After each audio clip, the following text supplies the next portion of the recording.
since you are not in a position to come to this lab physically to perform this experiment, I'm just trying to give you a bit idea about the lab in which you're supposed to perform the experiment physically. But due to the COVID condition, unfortunately, we are not able to do it here. This is the entrance of our electrical technology lab.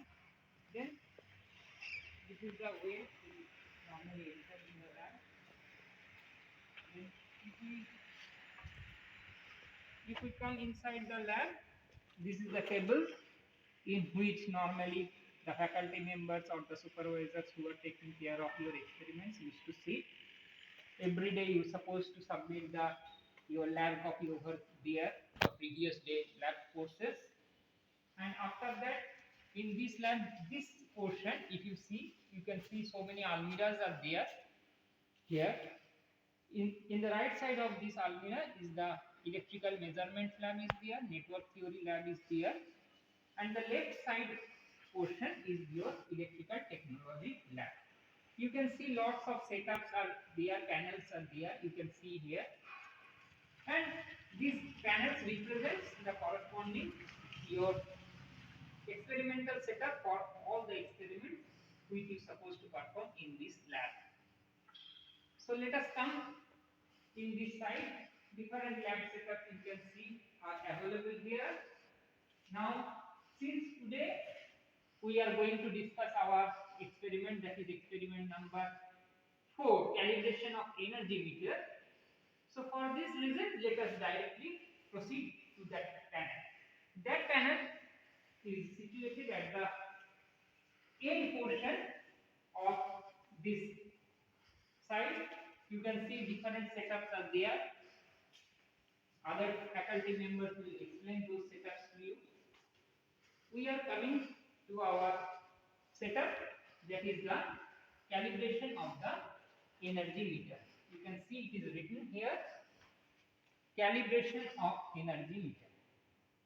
So this is the experiment number 4, EXP number E/51/0.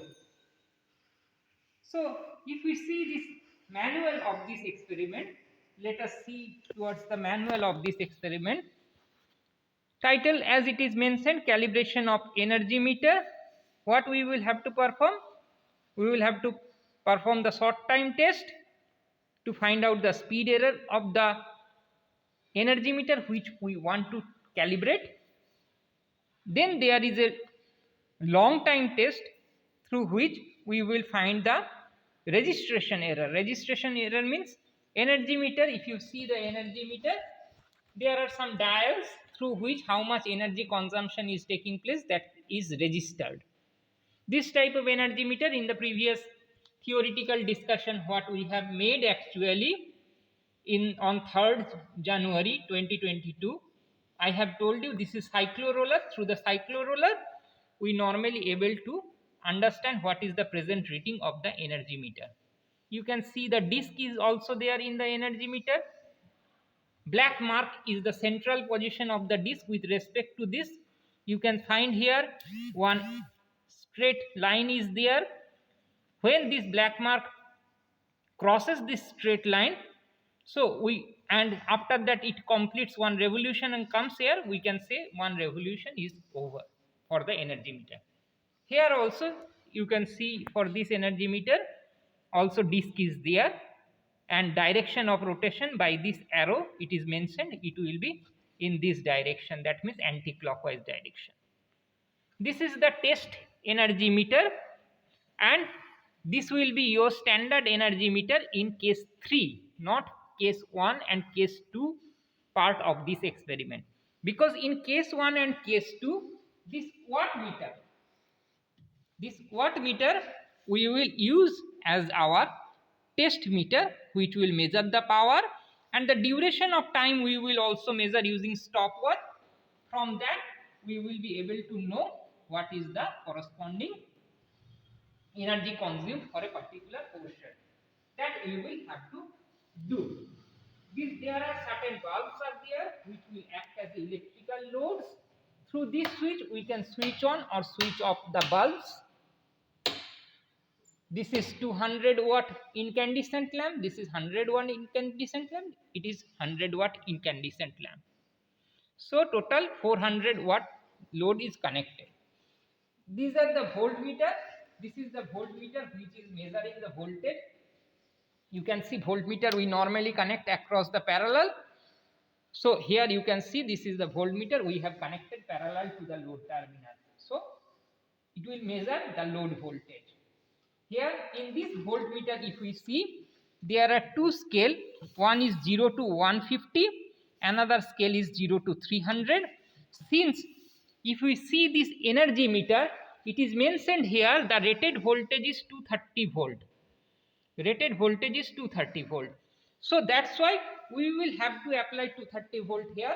So we cannot connect the voltmeter at 150 volt terminal, rather we will have to connect it at 300 volt terminal, 300 volt. So to measure the reading we will have to use the upper scale. Here you can see a mirror like structure is there in all ammeter voltmeter, normally it is present. This gives the mirror image of the pointer. This is the indicator which is giving the reading, which will give the reading of the voltmeter, and similar for ammeter. So it gives, this mirror helps us to decide actually that where we will have to put our eyes to take the reading, because normally we should take the reading with our eyes in keeping in such a position so that the mirror image of this pointer and this pointer should coincide. Keeping our eye in that position only we should take the reading. That is very important.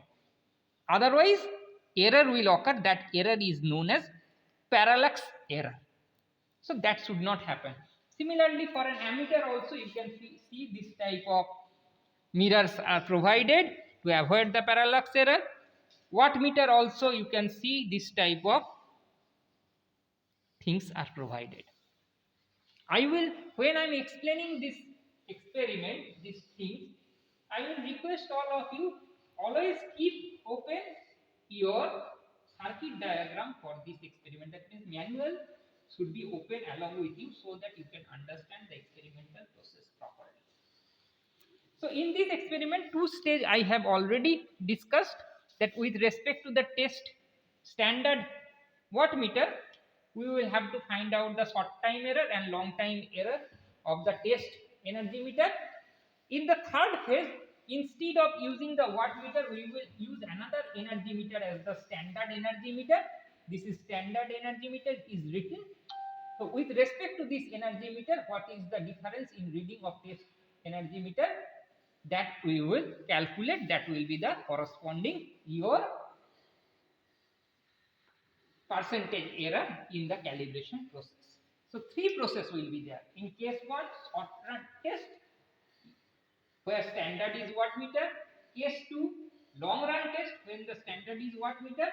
Case 3, another long run test where the standard is your another energy meter. Let us see the circuit diagram of this experiment. For short run and long run test where our wattmeter is your correspondingly test standard. This is the wattmeter. So what we are giving? We are using a switch to inject the supply into variac. This is the symbol of variac. This is the variac. In our case it is in 0 position. You can show that the pointer is at 0 position. Pointer is at 0 position. If we rotate it, voltage will increase. This is single phase variac. Next switch, what we have shown, this is the switch from where we are taking the supply. This is the switch. I am switching it on through this plug point. Power is going to the variac. You show this red pointer to the students. I will switch it on and switch it off so that the reading indicator will go and come. So that's all. Now how much voltage we are injecting through the variac into the system that we need to measure. So for this reason, additionally, what I have done, even though it is not shown in the circuit, you can see another voltmeter I have connected across the voltmeter, across the variac. So this voltmeter is giving the input supply to the system. Since our energy meter is 230 volt, I will set the voltage at 230 volt. That is